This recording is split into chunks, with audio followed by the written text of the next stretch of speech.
Hello, আসসালামু আলাইকুম। কেমন আছেন? আশা করি সবাই ভালো আছেন। আজকে আমি একটা নতুন ভিডিও নিয়ে আসলাম। কলকাতাতে আমি শপিং করতে এসেছি ঈদের।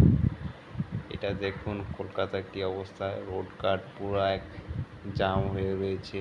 এখানে সন্ধ্যা থেকে রাত 10টা পর্যন্ত অনেক জট থাকে এই এরিয়াটাতে। এই যে শপিং মল আছে এটার ভিতরে এখানে সব পাবেন আপনারা।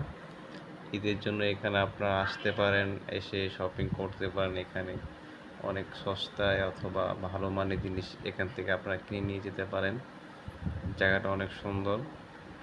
আর আপনারা আশা করি আপনারা সবসময় সকাল 10টা থেকে দুপুরের দিক দিয়ে আসবেন। এখানে চামড়া একটু কম থাকে। সন্ধ্যার পরে আপনারা অনেক এখানে ঢোকা যায় না, অনেক ভিড় হয়ে থাকে। আর এখানে বাটা আছে, বিগ বাজার আছে, বাজার কলকাতা আছে। এখানে আপনারা আসতে পারেন, এসে মার্কেট করতে পারেন।